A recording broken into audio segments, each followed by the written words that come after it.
I'm Gloria Brooks, founder of NatureGlo's eScience. Welcome to my Native American short stories for high school PDF series. Today, I'll be reading aloud the second story in the book, American Indian Fairy Tales Retold by W.T. Larned. Be sure to check out the rest of my story read aloud, along with the other relevant links for a Native American unit study in the description below. Let's begin now with Chapter 2, Shingebis Fools the North Wind. Shingebis fools the north wind. Long, long ago, in the time when only a few people lived upon the earth, there lived in the north a tribe of fishermen. Now the best fish were to be found in the summer season, far up in the frozen places where no one could live in the winter at all. For the king of this land of ice was a fierce old man called 𝐀𝐦𝐿𝐵𝐿𝐵 by the Indians, meaning in our language, the north wind. Though the land of ice stretched across the top of the world for thousands and thousands of miles, 𝐀𝐦𝐿𝐵𝐿𝐵 was not satisfied. If he could have had his way, there would have been no grass or green trees anywhere. All the world would have been white from one year's end to another, all the rivers frozen tight, and all the country covered with snow and ice. Luckily, there was a limit to his power. Strong and fierce as he was no match at all for 𝐬𝐿𝐴𝐻𝐿𝐴, the south wind, whose home was in the pleasant land of the sunflower. Where 𝐬𝐿𝐴𝐻𝐿𝐴 dwelt, it was always summer.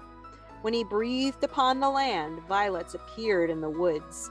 The wild rose bloomed on the yellow prairie, and the cooing dove called musically to his mate. It was he who caused the melons to grow and the purple grapes. It was he whose warm breath ripened the corn in the fields, clothed the forests in green, and made the earth all glad and beautiful. Then, as the summer days grew shorter in the north, 𝐬𝐿𝐴𝐻𝐿𝐴 would climb to the top of a hill, fill his great pipe, and sit there dreaming and smoking. Hour after hour he sat and smoked, and the smoke, rising in the form of a vapor, filled the air with a soft haze until the hills and lakes seemed like the hills and lakes of dreamland. Not a breath of wind, not a cloud in the sky, a great peace and stillness over all. Nowhere else in the world was there anything so wonderful. It was Indian summer. Now it was that the fishermen who sat their nets in the north worked hard and fast, knowing the time was at hand when the south wind would fall asleep and fierce old 𝐀𝐦𝐿𝐵𝐿𝐵 would swoop down upon them and drive them away. Sure enough, one morning, a thin film of ice covered the water where they set their nets. A heavy frost sparkled in the sun on the bark roof of their huts. That was sufficient warning. The ice grew thicker. The snow fell in big feathery flakes.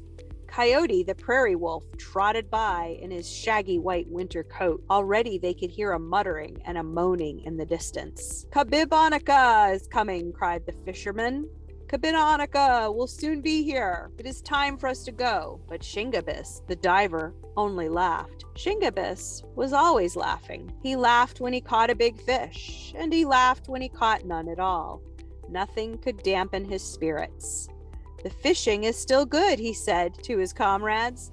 I can cut a hole in the ice and fish with a line instead of a net. What do I care for old 𝐀𝐦𝐿𝐵𝐿𝐵? They looked at him with amazement. It was true that Shingebis had certain magic powers and could change himself into a duck. They had seen him do it, and this is why he came to be called the diver. But how would this enable him to brave the anger of the terrible north wind? You had better come with us, they said. 𝐀𝐦𝐿𝐵𝐿𝐵 is much stronger than you. The biggest trees of the forest bend before his wrath. The swiftest river that runs freezes at his touch. Unless you can turn yourself into a bear or a fish, you will have no chance at all. But Shingebis only laughed the louder. My fur coat, lent me by Brother Beaver, and my mittens borrowed from Cousin Muskrat, will protect me in the daytime, he said. And inside my wigwam is a pile of big logs. Let 𝐀𝐦𝐿𝐵𝐿𝐵 come in by my fire if he dares. So the fishermen took their leave rather sadly, for the laughing Shingebis was a favorite with them. And the truth is, they never expected to see him again. When they were gone, Shingebis set about his work in his own way. First of all, he made sure he had plenty of dry bark and twigs and pine needles to make the fire blaze up when he returned to his wigwam in the evening. The snow by this time was pretty deep, but it froze so hard on top that the sun did not melt it, and he could walk on the surface without sinking in at all. As for fish, he well knew how to catch them through the holes he made in the ice, and at night he would go tramping home, trailing a long string of them behind him, and singing a song he had made up himself. 𝐀𝐦𝐿𝐴𝐐𝐴, ancient man, come and scare me if you can. Big and blustery though you be, you are mortal just like me. It was thus that 𝐀𝐦𝐿𝐴 found him plodding along late one afternoon across the snow. Ooh, ooh, cried the north wind. What impudent two-legged creature is this who dares to linger here long after the wild goose and the heron have winged their way to the south? We shall see who is master in the land of ice. This very night I will force my way into his wigwam, put his fire out, and scatter the ashes all around. Ooh, ooh. Night came. Shingebis sat in his wigwam by the blazing fire, and such a fire. Each backlog was so big it would last for a moon. That was the way the Indians, who had no clocks or watches, counted time.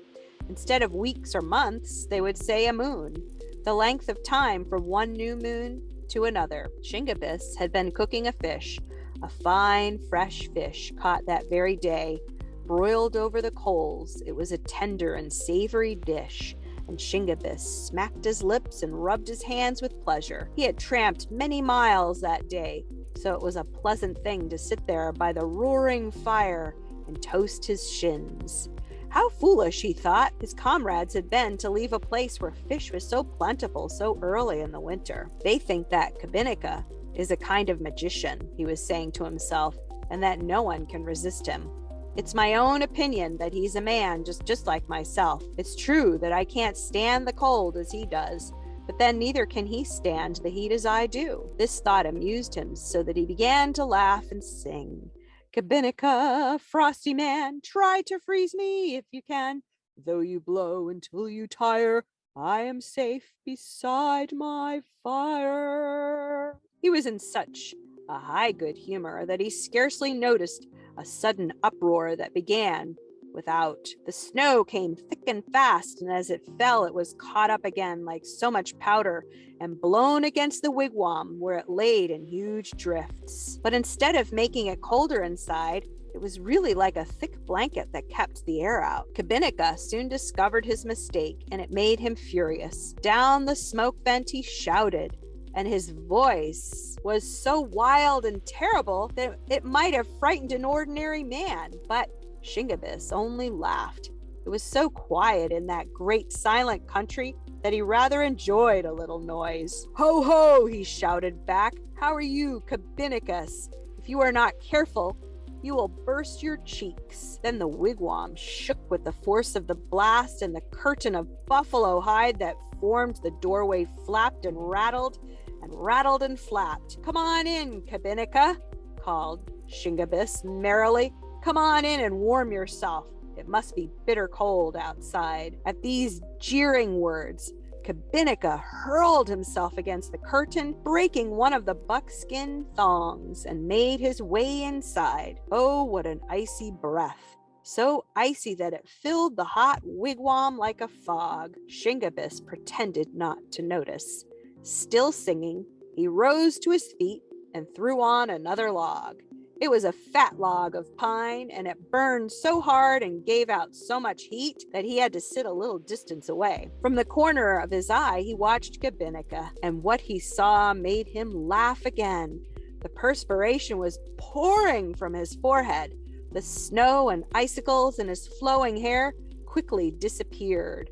Just as a snowman made by children melts in the warm sun of March, So the fierce old north wind began to thaw. There could be no doubt of it. 𝐀𝐽𝐿𝐵𝐽𝐿, the terrible, was melting. His nose and ears became smaller. His body began to shrink. If he remained where he was much longer, the king of the land of ice would be nothing better than a puddle. "Come on up to the fire," said Shingebis cruelly.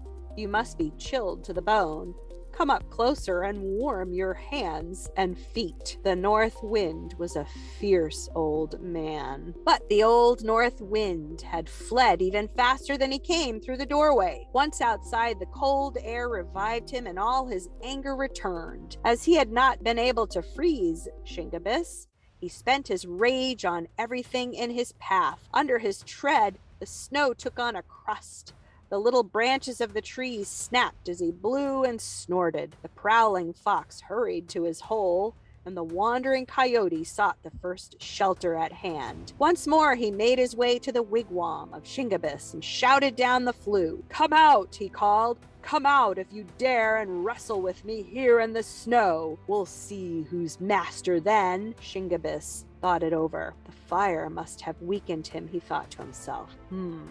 And my own body is warm. I believe I can overpower him. Then he will not annoy me anymore, and I can stay here as long as I please. Out of the wigwam he rushed, and 𝐀𝐽𝐿𝐵𝐽𝐿 came to meet him. Then a great struggle took place. Over and over on the hard snow they rolled, locked in one another's arms. All night long they wrestled, and the foxes crept out of their holes, sitting at a safe distance in a circle, watching the wrestlers. The effort he put forth kept the blood warm in the body of Shingebis. He could feel the north wind growing weaker and weaker. His icy breath was no longer a blast, but only a feeble sigh. At last, as the sun rose in the east, the wrestlers stood apart panting. 𝐀𝐽𝐿𝐵𝐽𝐿 was conquered. With a despairing wail, he turned and sped away. Far, far to the north he sped, even to the land of the white rabbits. And as he went, the laughter of Shingebis rang out and followed him. Cheerfulness and courage can overcome even the north wind. I hope you enjoyed part 2 of American Indian fairy tales retold by W.T. Larned. If you like what you're hearing, go ahead and hit those like, share, and subscribe buttons and ding the bell next to the subscribe buttons so you'll be the first to hear when I release my next video. Go ahead now and click the next video that pops up here, and I look forward to seeing you in the next story read aloud.